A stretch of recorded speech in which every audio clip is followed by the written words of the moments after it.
Welcome back. You're listening to Empower Hour on Salam Radio on 106.2 FM.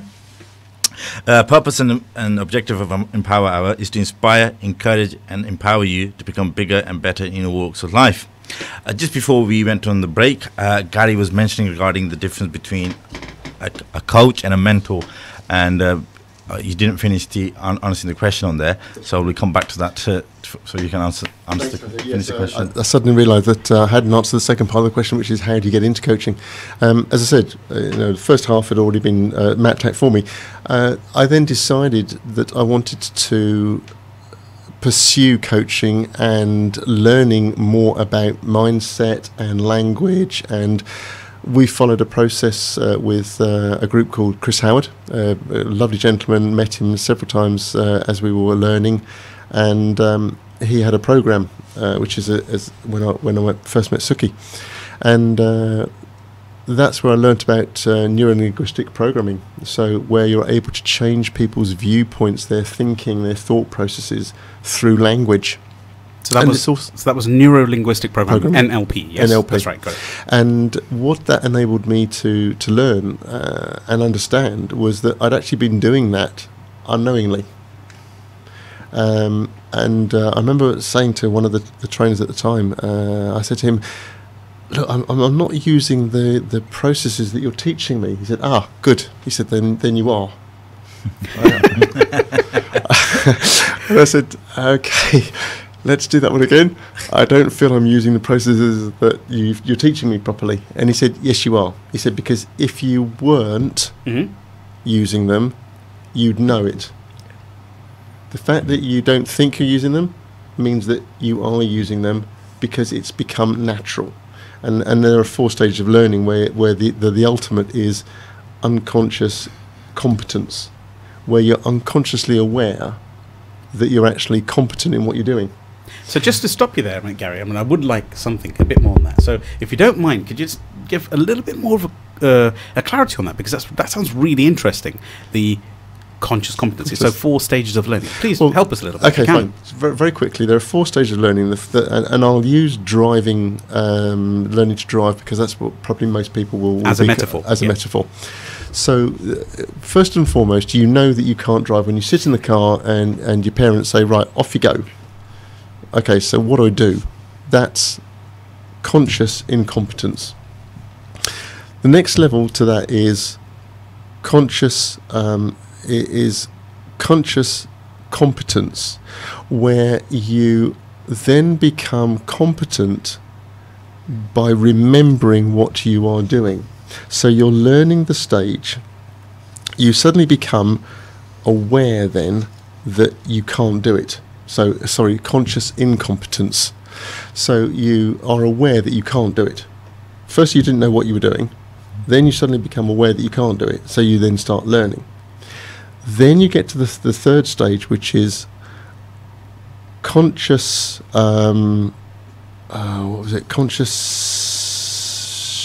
Competence. Conscious competence, where you're suddenly aware then your driving instructor is sitting with you. He's taking you, he says, "Right, now take a right turn at the next junction." And so you'll then take a right turn. You know that you've got to do mirror signal manoeuvre. You then know how to change gears. You then know to press the clutch, etc., etc., etc. And then finally get to the 4th stage, which I said earlier, which is where, and I'm sure we've all had this, where you suddenly get to the end of a journey and say, "Well, how did I get here?" You don't remember all the turns. You don't remember how you got there. You remember turning the engine on, but everything that came through. I have to put my hand up. I'm one of those guys, I'm afraid. We start the driving and we just get A to B and we go, A to B. How did I do that? Unless, of course, we've done our advanced driving test, and then that's where you then are aware of everything that's going along, like the police drivers, etc., etc. I know nothing. No, not saying a word. So... Just in case everybody doesn't realise that actually Gary Setterfield has actually got a chest infection and he still didn't turn us down. That's what you call the power of self-coaching and focus and motivation. So yeah, that's true empowerment. If you ask me the question there. Yeah. And by the way, folks, you can't catch it over the air, so that's all right. But we can get it in the room. So we can get it in the room. Don't share your love with us now. So they're the 4 levels of learning, and so that's what had happened. That had been coming through, and Chris and his trainers, and yourself, Sukhi, because that's where we first met. Where I was under, one of the parts was public speaking and stage speaking, and Sukhi was one of the mentors in our groups. So he remembers me actually telling my story of how I went to Brands Hatch on a track day. Yeah, specifically, I do. Yes, and that's where we first met, and then we lost contact, and then the story later on was we then reconnected when I was working somewhere else. But that journey, those few years from 2007 onwards, 2009 onwards, was where I really learnt about coaching in the true sense, and that's where I then gained the tools to the toolbox. That's where they taught me many processes which you then can use and adapt. So just to take this into a slightly different direction, you're talking about you now coach and assist people within business and structures and assist them in mindset potential. So you call this specifically taking people to what you call peak potential. Yeah? So now, just to have a little bit of a conversation around this, I think we're going to put you a bit on the spot here. Hasib's got a real key question. Because bringing people to peak potential, Gary Setterfield, you're not too adverse to that yourself, are you? I've got a question regarding peak potential. Oh dear. Okay. Dancing is hard enough, but you're a world champion dancer. Oh, we got it out of the open. Okay. Where did you start? Dancing in itself is hard enough, but you being a world champion dancer, you and your partner. My wife. Yeah, we're both world champion line dancers, and yes, we were wearing the cowboy hats and the cowboy boots when we did it. I'm a trained ballroom Latin dancer. My mum and dad took me to dance classes when we moved to an area. We were doing disco line dance, so that sort of ages me quite considerably. So just in case the audience is not clear on this, right? So when Gary went to school, they used stone on walls. And it may be in the progression of this, would use chalk, if I'm correct, yes? Yes, yeah. And I've heard you shout them made charcoal on the stage many. Charcoal, that's the one. And dinosaurs were roaming outside it, yes. Yes. Yeah, my best friend was a T-Rex. No, I learnt ballroom Latin. I then moved to a new area in Sussex, Burgess Hill, and there was a dance school there. I didn't know anybody, so I just went along one night and thought, well, I'll go and join some line dances, because I don't know much about line dancing, but it's fun. I met my teacher there, and she ran a group called the Live Wires, and it was a line dance team, and I was asked to join the team, which I was very, very humbled to be asked, and soon progressed to helping her with the team, and that's when I then met Tanya, my wife to be, and the story of that is that for many years I danced behind Tanya because I had a dance partner, and the joke was that we got together because I wanted to see what the front looked like, because I'd always been dancing behind her. Well, if you get to know Gary Setterfield personally, and also Tanya, you know they're just the most jovial bunch you could ever see. So when we say, when an individual, I'm very proud to say, Hasib and everybody else listening here, that Gary and myself work quite closely, and the power of this is that he's always one of those funny, jovial jokers in the pack. He's always kept it in there. So I assume whatever he's been doing in his life with reference to coaching, in a sense, it really does help. It does. I mean, the dancing was a case in point, because at the height of our careers, as it were, we were UK, UK, British, double European, and wow. We then went on to become world champions. We went to Nashville in 2000, and from there, was that Nashville, Tennessee? That was Nashville, Tennessee. That was Nashville, Tennessee. We took it to the Americans, and we took 3 routines out there. We got first, second, and third in the routines. Came as a team third overall, but because we got one dance, we were first in one of our dances. We are technically world champions in that genre of dance. So, yes. Bringing people to peak performance, we were training 20 to 30 hours a week on top of a normal full-time job. I was training in Oxford. I was travelling back in evenings after lessons. I was then training for 2 or 3 hours. We were training 3 or 4 nights a week and all weekend. And from there, you have to keep focused. You're building muscle memory. And it's the same with driving, it's the same with anything. You build your body up to a peak performance. You keep it at that level. You stay focused. You stay on track. You know what you need to do to maintain the fitness levels. You drive through illnesses, you drive through injuries, etc. So if I could just interject there, Gary, I mean, how would one keep themselves into a positive mindset? For example, you said peak potential. So I'm sure life has distractions, right? Mm-hmm. So how would one keep their focus in life? I mean, do feel free to share any method you know. Okay, the method that we've used and that we use frequently now is one called the Synergist DFT, Daily Focus Time. And it's all about maintaining your direction, having a focal point, keeping your eye on what is the most important thing that you have to achieve. And that comes through a process of just distilling down lots of information into 3 key areas. They're the 3 things you focus on. Everything else is then swept aside. Clean sheet, and then come back. So to keep yourself focused, you must have a goal. Where are you aiming for? What is your overall objective in whatever you're doing, whether it be driving, whether it be life? What is your ultimate goal for where you want to be? And a lot of people won't know what that is. Mm-hmm. A lot of people will be saying, well, I don't know what it is. So sit down quietly. Sit down and think to yourself. Get a clean piece of paper and just write down all the things that come into your head. And then distill it down. You know, what do they say the 10 most important things? What are the 5 most important things? What are the 3 most important things? And you'll be amazed. Your mind will become clear. There'll be a point whilst you're doing this process. If anybody wants to know how to do the process very quickly, Sukhi, you do a TED talk on your SukhiWahiwala.com site. And on there's a TED talk. If you go onto the TED talk, Sukhi runs through the whole process that I'm just distilling very quickly for you. If you Google basically Sukhi TED Talk, that's TED Talk, you should be able to get it on there. Yep. And you forward it to around 10 minutes, and then you can get the 7 steps of DFT. Yeah.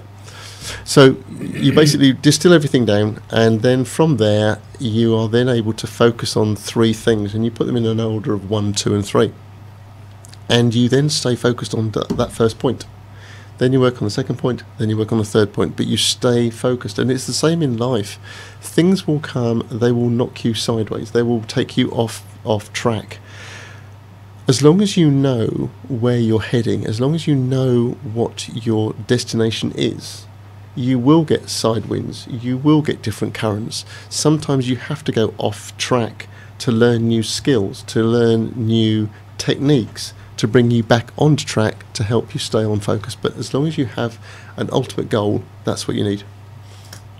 Wonderful advice, fantastic advice on that. So basically what you're saying is, if I understand this correctly, is that if you ask a good question of your unconscious mind and then answer it wholeheartedly, for example, in a mind map format or alternatively... Whatever format, yeah, or even a list. And then you said there was the stages you were talking about, reduction? So basically you'll have a list of, say, 20, 30, 40 things on there. Just write down the 10 that jump out at you first of all. Have a break, couple of minutes, then go back, look at the next 5. Mm-hmm. Now, as you do this, you will go onto a new piece of paper. So those 10 you've identified, put them onto a clean piece of paper, write those 10 out in a list form. Look at those 10, highlight the next 5. Line them through, write the 5 down on a new piece of paper, look at those 5, then bring it down to 3, again on a new piece of paper. Each time you move the paper away, you move the paper away, because you're clarifying everything you've done before is past. The new list is the future. The new list is the future. Until you get to the last 3, put them in order of 1, 2, 3, and then work on the first one until it's finished. Beautiful conversation there. Amazing. So with this process, you can get what we classify as an instant form of focus, bring it to potential. Absolutely, and trust your unconscious mind, and trust that you have the answer. Trust that your mind actually has the answer, because as soon as you give your mind the instruction, please find the answer to this, and you ask a really good question of your own mind, it will start working to solve that solution and provide a solution. It's whether or not you're then ready to listen to the answers and accept them. And there will be times when you come to a block point where you think, I can't think of anything else. Then just write down, I can't think of anything else, I can't really think of anything else, I can't think of, I don't know why I'm doing this, is a waste of time, complete. Something will then come in and then carry on your list. Aha, so the commitment is the key, right? Got it. So I'm going to take the interview in a slightly different direction. Would Please you do. believe we're running this hour? What happens, Hasib? What is this? What's going on? We go through time like it's water. Talking too much. You're talking sense. I'm talking sense, or you're talking sense, or he's talking sense. Probably the latter, right? Okay, so the audience, I've got a question coming through which is very clear. I mean, it said in a moment ago, and I've just written it down here, and it said, coming via WhatsApp directly to myself, Gary, what do you do today? I mean, how do you help people? How have you taken your journey forward by taking your coaching practice and understanding from the understanding of speaking about mindset, peak potential, getting people into a framework where they can, overcoming overwhelm. But how have you encapsulated this, and what are you doing today? Well, what I'm now doing is working for the business board, or working with Sukhi yourself on the Business Boardroom Mastermind program. And this is an accountability, mentoring and mastermind program.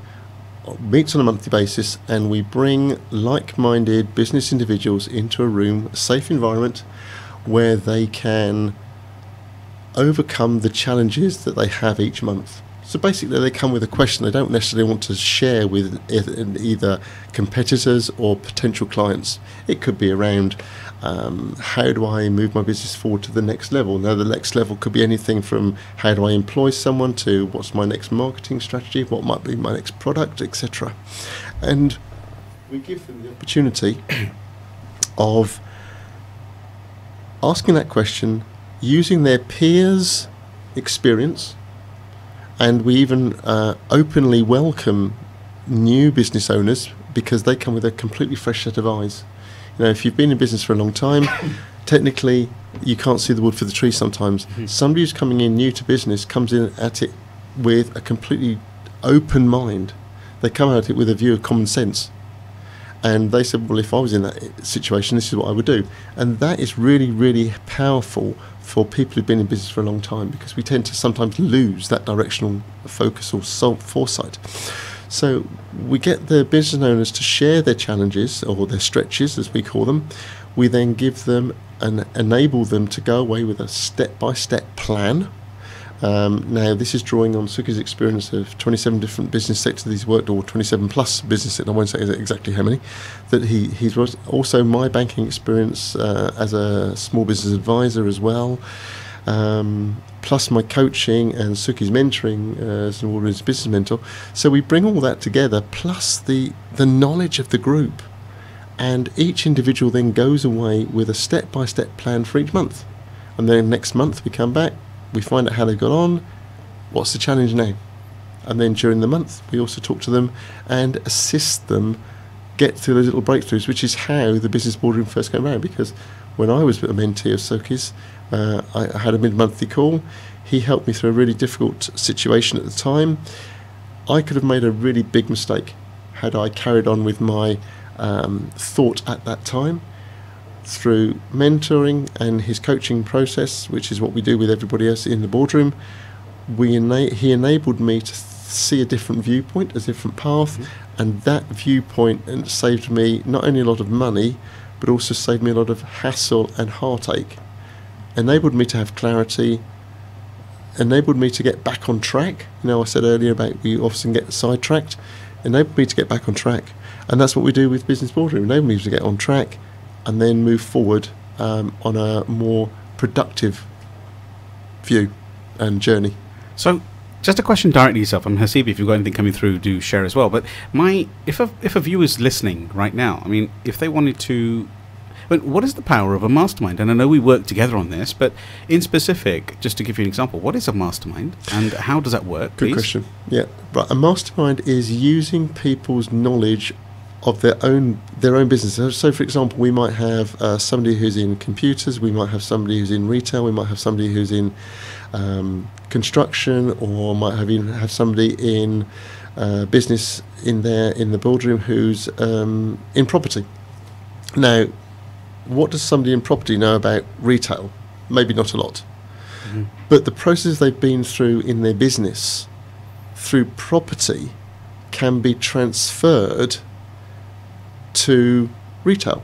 Somebody who's in computers, their logic process can be used very effectively to help somebody move forward in being able to go out and buy a house, because you need the process to follow. Clear step-by-step process. So if somebody says, look, how do I move forward? How do I go and buy my first house, for example? The person who's a sequence says, right, okay, we can do it this way.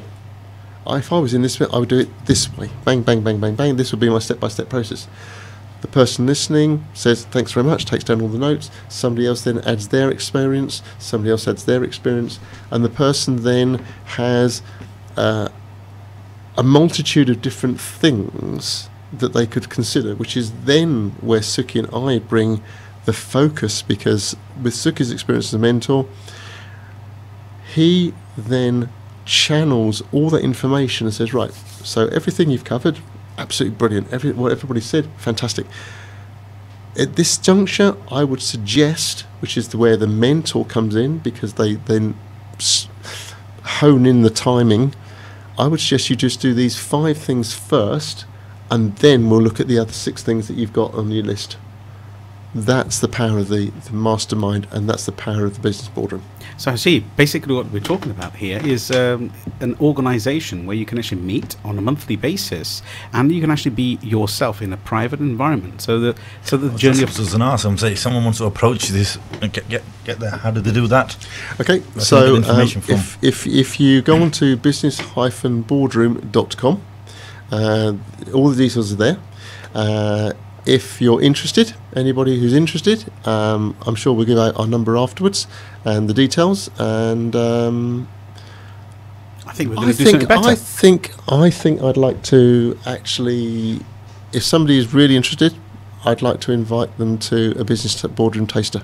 If somebody's really interested, and now with respect to that, or they can contact the actual main station itself. Right? Yeah, so please do. You can even communicate with us now and call 01733 602 133. It's a bit alternatively, guys. Yeah, and alternatively, you can WhatsApp straight in with an 07745 278 978.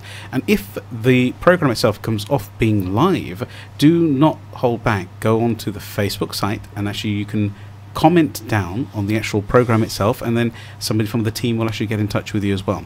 Now, the thought that I've got in my head is, Gary, I think I want to put you on the spot a little bit, because I'm surprised a little bit that you said, because we didn't discuss this clearly, but you said you wanted to give for example, a taster session. So what does that mean? I mean, because the taster session you sell for £350, so you're being very open there without any discussion with me. The idea of a taster session is you come along with an open mind to how the boardroom works, and we put you into a normal boardroom environment. So it's nothing special. It's not like we hold back on anything. You are in there with people who have paid for a whole 12-month process and a whole 12-month program. But the power of the boardroom is everybody is there to help each other, and they know that everybody's got to start somewhere.